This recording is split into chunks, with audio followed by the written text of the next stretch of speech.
Hello everyone, and welcome back to Western Flavors. Today we have a profoundly important episode that explores a topic we don't often see in Heartland mental health, trauma, and what happens when the person who heals everyone else can't heal herself. Amy Fleming Borden has spent her entire life helping traumatized horses find their way back to trust and peace. It's her gift, her calling, the legacy her mother Marion passed to her. But what happens when that same trauma catches up with the healer? This episode takes place during season 11 when Amy is juggling motherhood, marriage, and her work at Heartland. A new case involving a rescue horse with severe PTSD will trigger something in Amy that she's been pushing down for years, leading to a crisis that forces her to confront a truth she's been avoiding. Even the strongest people need help sometimes. If you're enjoying this series, please hit that like button and subscribe so you never miss a chapter. Today's episode is about vulnerability, courage, and learning that asking for help isn't weakness, it's wisdom. Let's dive in. The trailer pulled up Heartland's driveway on a gray Tuesday morning, bringing with it a horse and a story that would change everything for Amy. The woman who emerged was middle-aged, her face lined with worry and exhaustion. She introduced herself as Margaret, a former therapeutic riding instructor whose facility had burned down 6 months ago. Most of the horses had been saved, but the trauma had left its mark on all of them. Hope was the worst affected, a gentle chestnut mare who'd spent years helping children with disabilities learn to ride. She'd been trapped in her stall for nearly 20 minutes while firefighters worked to free her. Now she was terrified of enclosed spaces, panicked in barns, couldn't be trailered without sedation. Margaret had tried everything: other trainers, veterinary behaviorists, medication. Nothing worked. Hope was getting worse, not better. And Margaret was running out of options and money. I'd like to help. Let's see what we're working with. They brought Hope into the barn, and Amy immediately saw the challenge ahead.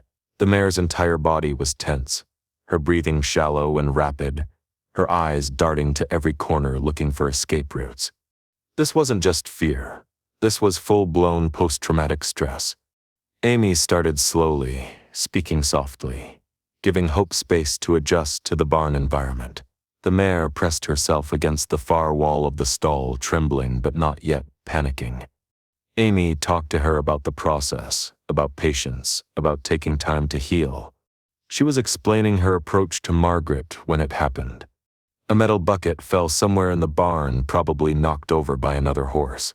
The clang echoed through the space, sharp and sudden. Hope exploded. She reared up, front hooves striking air, then wheeled around in the stall, kicking at the walls with terrifying force. Her eyes rolled back white with pure terror, her body slick with instant sweat. She was back in that burning barn, trapped and desperate, fighting for her life. Amy moved instinctively to calm her, voice steady and soothing despite the danger. But as she watched Hope spiral into panic, something shifted inside her own chest. Her heart started racing, not from adrenaline, not from fear of the horse, but something else entirely. Something that felt like her chest was being crushed, like all the air had been sucked from the barn. The walls seemed to press inward, the ceiling lower, the space suddenly impossibly small. She couldn't breathe. Her vision narrowed to a tunnel, sounds becoming muffled and distant. Her hands started shaking, and she felt her legs weaken beneath her. Not now. Not here. What was happening? Amy stumbled toward the barn entrance, pushing past Margaret, desperate for air and space. She made it outside before her knees gave out, sitting hard on the ground, gasping like she'd been underwater too long. Her mind raced in circles. Heart attack, but she was too young. Allergic reaction? To what? She pressed her hands against her chest, willing her heart to slow down, her lungs to work properly, the crushing weight to lift. Slowly, so slowly, it passed. Her breathing evened out. Her vision cleared. The panic that had gripped her loosened its hold. She sat on the ground outside the barn, covered in cold sweat, her entire body trembling with the aftershock of whatever had just happened. Margaret appeared in the doorway, looking concerned. "Are you okay? You ran out so fast." I'm fine. Just needed some air. The barn was stuffy. The lie came easily, automatically. She stood on shaky legs, brushed dirt from her jeans, and forced her expression into something approaching normal. Let's try again. Hope needs consistency. But as she walked back into the barn, a small voice in the back of her mind whispered that something was very wrong. That evening at dinner, Amy sat with Ty, Lindy, Jack, and Lou around the ranch house table. The conversation flowed around her, something about Georgie's upcoming show, Lou's problems with the Dude Ranch, Ty's difficult case at the clinic. Amy participated enough to seem present, laughing at jokes, commenting when appropriate. But inside, she was still feeling the echo of that afternoon's episode. Her chest felt tight, her skin too sensitive, like she was waiting for something terrible to happen. Ty approached from behind to refill her water glass, and Amy jumped so violently she knocked over her own glass. Water spread across the table, and everyone stopped talking to stare. Amy, are you okay? Sorry, just startled me. I didn't hear you coming. She laughed, but it sounded false even to her own ears. Ty studied her face with the careful attention of someone who knew her too well, who could read the tiny signs others missed. You seem on edge tonight. Everything okay? Just tired. Long day with that new rescue horse. The explanation satisfied everyone except Ty, who continued watching her with quiet concern. But he didn't push, and Amy was grateful for that small mercy. That night in the loft, Amy lay in bed staring at the ceiling while Ty slept beside her. Every time she closed her eyes, she saw Hope's panicked face, felt the walls pressing in, experienced again the terrifying sensation of not being able to breathe. When she finally fell asleep, the nightmares came. She was in the trailer again, her trailer, the one that had crashed during that terrible storm years ago, the metal walls closing in, the vehicle tipping, the sickening sensation of losing control. But this time, she wasn't alone. Lindy was there, crying, reaching for her. And Amy couldn't get to her daughter because she couldn't move, couldn't breathe, trapped and helpless while her baby needed her. She woke gasping, sitting bolt upright in bed, her heart hammering against her ribs. Tip stirred beside her, his hand finding hers in the darkness. Amy, another nightmare? She wanted to tell him, wanted to explain about the panic in the barn, the suffocating fear, the way her body felt like it was betraying her. But the words stuck in her throat, trapped behind pride and fear of seeming weak. Just tired. Lindy's been waking up a lot lately. Go back to sleep. Tip propped himself up on one elbow, his face barely visible in the moonlight filtering through the loft windows. You'd tell me if something was wrong, right? The question hung in the air between them, heavy with unspoken things. Amy felt the weight of the lie she was about to tell. Of course. Everything's fine. I promise. Ty studied her for another long moment, then kissed her forehead and lay back down. Within minutes, his breathing had evened into sleep. Amy lay awake until dawn, counting ceiling beams and trying to convince herself that everything was, in fact, fine. 3 days later, Amy was alone in the loft with Lindy. Ted had left early for an emergency farm call, and Lou had taken the morning to handle Dude Ranch business. It was just Amy and her daughter, playing with blocks on the living room floor. Lindy was chattering away in that toddler mix of real words and nonsense, building towers and knocking them down with delighted giggles. Amy watched her, feeling love so intense it almost hurt. And then, without warning, it hit again. The panic came like a wave crashing over her with no trigger she could identify. Her chest tightened, her vision tunneled, her hands started trembling. The loft that had always felt like home suddenly felt like a cage too small, walls too close, not enough air. She couldn't breathe, couldn't think, could only feel the overwhelming primal need to get out, get away, find space and air and safety. But Lindy was right there, playing happily, completely unaware that her mother was falling apart 3 feet away. Amy stood on shaking legs, her vision swimming. She couldn't pick Lindy up. What if she passed out while holding her? What if she fell with her daughter in her arms? "Mama, up!" Lindy raised her arms, wanting to be held, and Amy felt tears stream down her face. She couldn't. She physically couldn't. Stay here, baby. Mama will be right back. She stumbled to the hallway, leaving Lindy in the playpen, and collapsed against the wall. She slid down to sit on the floor, pressing her hands against her chest, trying to remember the breathing techniques she'd once read about but never thought she'd need. In 2, 3, 4. Hold 2, 3, 4. Out. 2, 3, 4. Behind her, Lindy's confused whimpers turned to cries. "Mama! Mama!" The sound of her daughter crying for her, needing her. While Amy sat paralyzed by panic in the hallway, felt like the worst kind of failure. What kind of mother lets anxiety win over love? The panic attack lasted 10 minutes, 10 minutes of Lindy crying, of Amy fighting for breath, of the world feeling like it was ending. When it finally passed, Amy dragged herself back to the living room on shaking legs and gathered her daughter into her arms. "Mama's sad." No, baby. Mama's okay. I'm so sorry. I'm so sorry.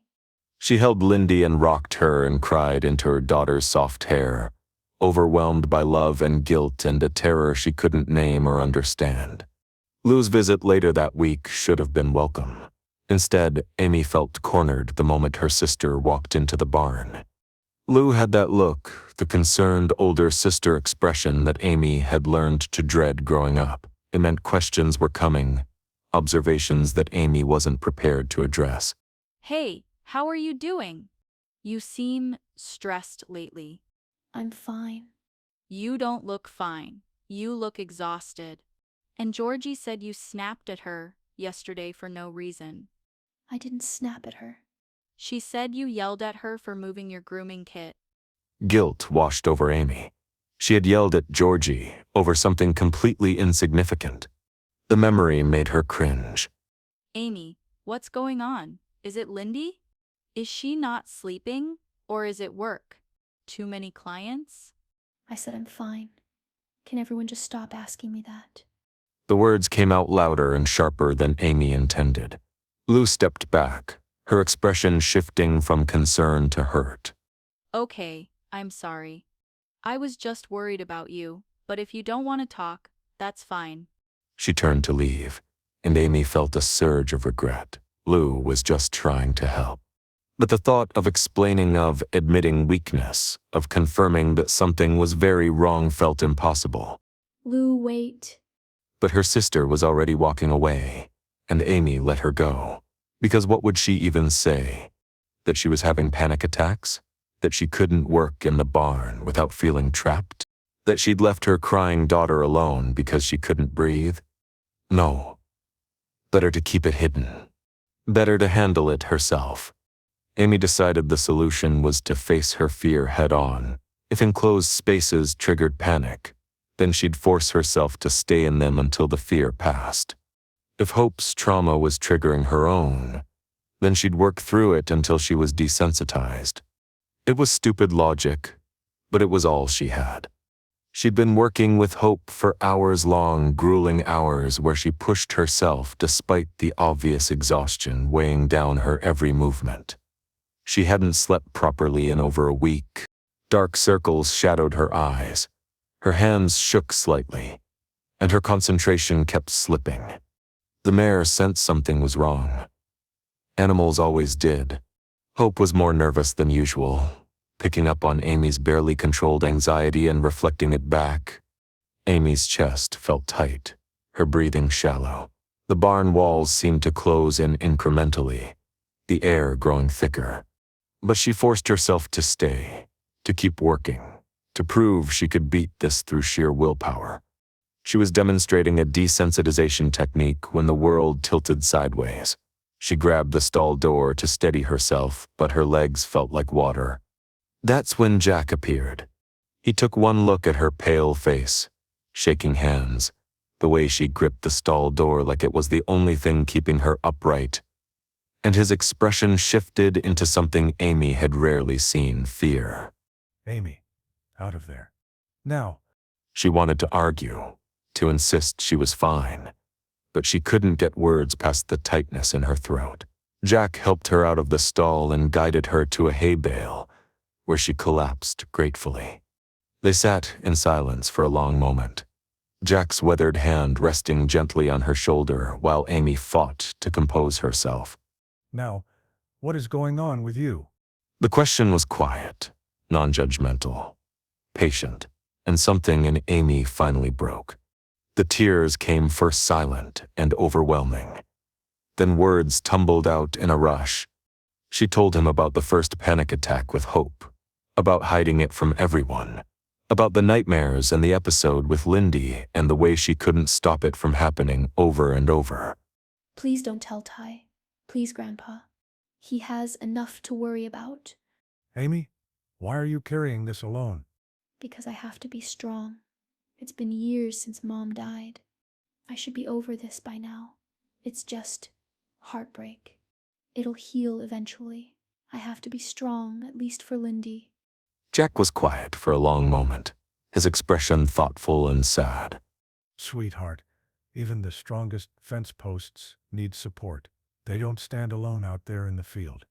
They're braced by others, connected to the whole fence line. That's not weakness. That's how they stay standing through storms and wind and time. He shifted to look at her directly. Your mama had days like this too. Days when the grief and trauma caught up with her. When the weight of everything she carried got too heavy, but she didn't try to carry it alone. She let me help. She let people in. But what if I can't help Hope? What if I'm too broken myself to heal her? Then you step back, Amy. You don't have to fix everything. You don't have to save every horse. You don't have to be perfect. Sometimes the bravest thing you can do is admit you need to let something go. The words settled over her like a blanket, uncomfortable but necessary. Everyone says I can heal any horse. That's what I do. That's who I am. You're more than that. You're a daughter, a wife, a mother, a person. And right now that person needs help. There's no shame in that. The shame would be in refusing help because of pride. Amy leaned against her grandfather's shoulder, feeling the truth of his words even as her ego fought against them. The next morning, when Margaret arrived expecting a progress update, Amy met her in the driveway. She'd rehearsed the words a dozen times, but they still felt like failure on her tongue. I can't take Hope's case. I'm sorry. I need to refer you to someone else. Margaret's face fell, then shifted into confusion. But Amy Fleming, everyone says you can heal any horse. You're the miracle worker of Heartland. Each word felt like a small cut. The reputation Amy had built, the legacy Marion had left her, the identity she'd wrapped around herself like armor, all of it crumbling because she couldn't handle this one case. I can't do it. Not right now. I'm sorry. Her voice cracked on the last word, and she had to look away to hide the tears threatening to spill over. Margaret studied her for a long moment. Then her expression softened with understanding.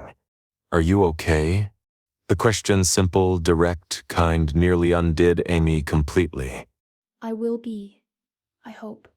But right now, I'm not the person who can help Hope, and I'm sorry for that. Margaret nodded slowly, then reached out and squeezed Amy's hand. Thank you for being honest.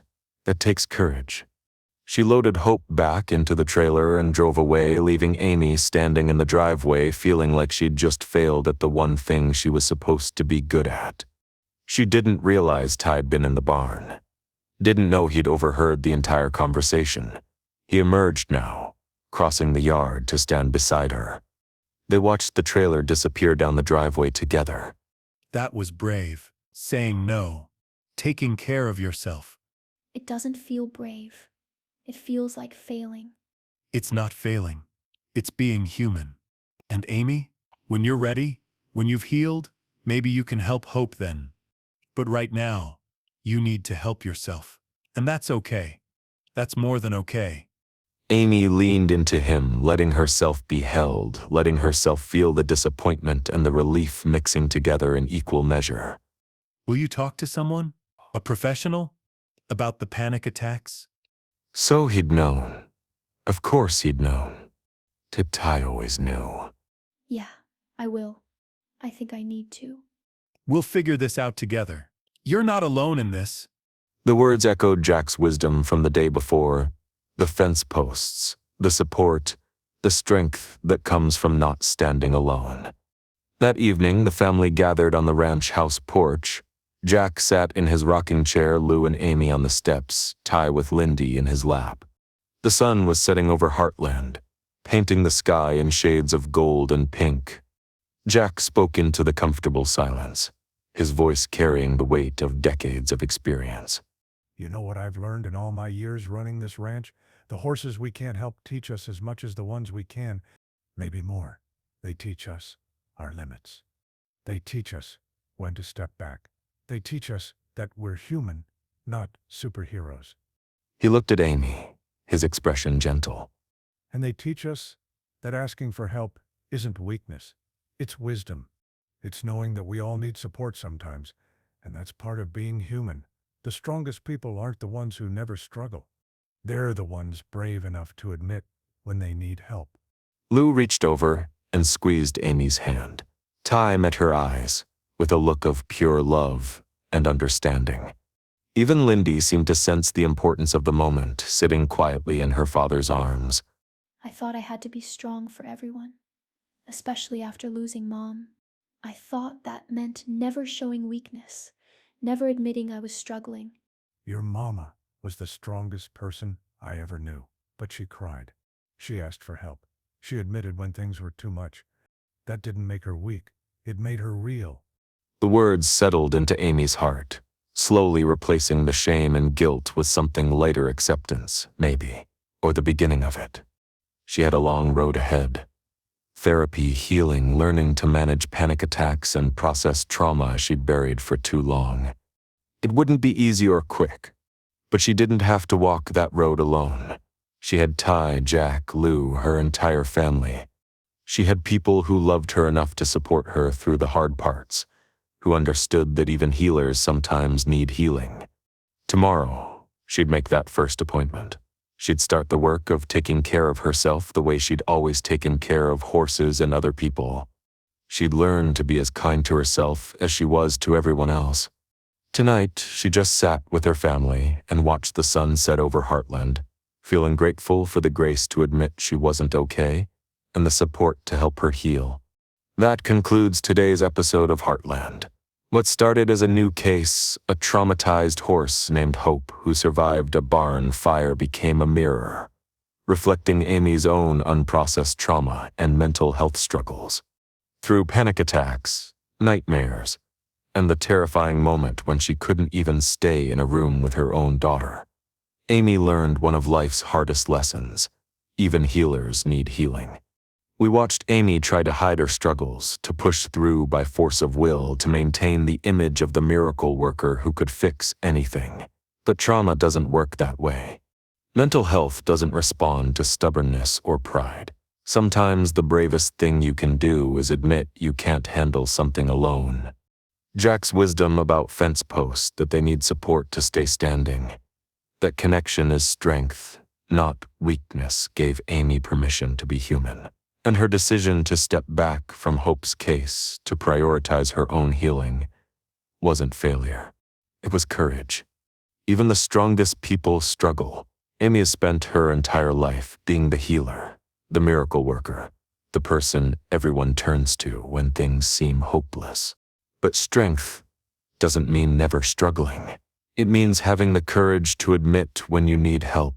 Mental health matters as much as physical health. We wouldn't expect someone with a broken leg to just power through and pretend everything was fine.